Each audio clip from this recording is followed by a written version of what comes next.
दिल्ली प्रदेश Bharatiya Janata party के उपाध्यक्ष दिनेश प्रताप सिंह जी हैं और छठ पूजा बड़ा ही निकट है और अरविंद केजरीवाल लगातार प्रदूषण का बहाना बनाकर छठ पूजा को बाधित कर रहे हैं। ये मैं नहीं कर रहा हूँ, ये तमाम लीडर्स कर रहे हैं। सर, आपके क्या विचार है? क्या ये छठ का संबंध कहीं दूर दराज तक प्रदूषण से नहीं है। स्वच्छ तो लोक महापर्व है और लोक आस्था का सबसे बड़ा पर्व है और इसमें स्वच्छता की इतना ध्यान रखा जाता है कि स्वच्छता की वजह से जो लोग छठ व्रती जमुना के किनारे जाते हैं तो वहाँ जमुना की सफाई करते हैं। वहाँ पर एक सिसोक्ता जो हम बोलते हैं, जमुना की मिट्टी निकाल करके एक सिसोक्ता बनाते हैं, उसको केले से सजाते हैं, आस पड़ोस की सभी जगहों को स्वच्छ करते हैं, उसकी लिपाई करते हैं। लिपाई करने के बाद वहाँ पर बैठ करके माताएं बहनें और पुरुष भी जो छठ व्रत धारण करते हैं, छठ की पूजा करते हैं, संध्या में सूर्य भगवान को अर्घ देते हैं और सुबह में भी सूर्य को अर्घ देते हैं। तो इससे प्रदूषण दूर होता है, प्रदूषण फैलता नहीं है, प्रदूषण समाप्त होता है इस वजह से। लेकिन अरविंद केजरीवाल जी की मानसिकता पूर्वांचल विरोधी मानसिकता है, सनातन विरोधी मानसिकता है।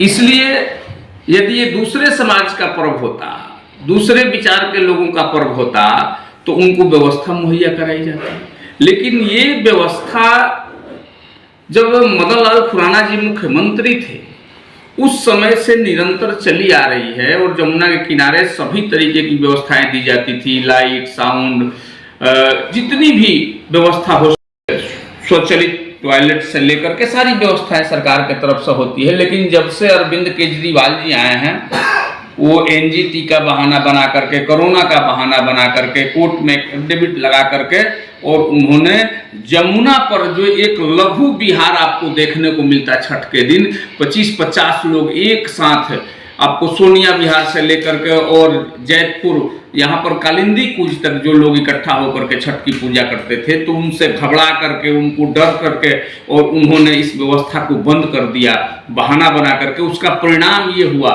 कि आज बिहार पूर्वांचल के लोग छठ मनाने के लिए मजबूरी में अपने गांव घर जा रहे हैं और गांव घर जाने में एक गरीब आदमी को, एक कमजोर आदमी को 25 से 30 हजार रुपया खर्चा करना पड़ रहा है।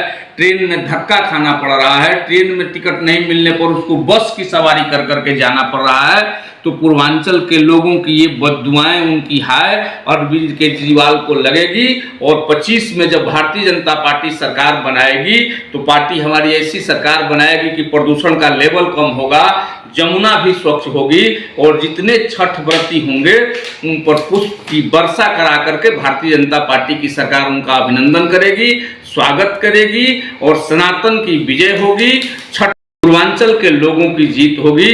और अरविंद केजरीवाल जी, आपका निश्चित रूप से आपने छठ का विरोध किया है तो आपका सर्वनाश होगा। और एक घाट पर मॉडल बना करके मीडिया को लेकर के जाना, पूरे देश में और विश्व में दिखाना कि मैं छठ प्रेमी हूं, पूर्वांचल के लोग आपके चेहरे और चरित्र से परिचित हो गए हैं, उसका खामियाजा आपको भुगतना पड़ेगा। बहुत बहुत धन्यवाद माननीय दिनेश प्रताप सिंह जी, उपाध्यक्ष भारतीय जनता पार्टी।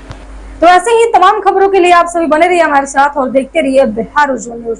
अब तक हमारे YouTube चैनल को सब्सक्राइब नहीं किया है तो जल्दी से सब्सक्राइब कर लीजिए। Facebook पेज को भी फॉलो कीजिए। वीडियो पसंद आए तो खूब लाइक कीजिए, शेयर कीजिए, कमेंट कीजिए। वीडियो देखने के लिए आप सभी का धन्यवाद।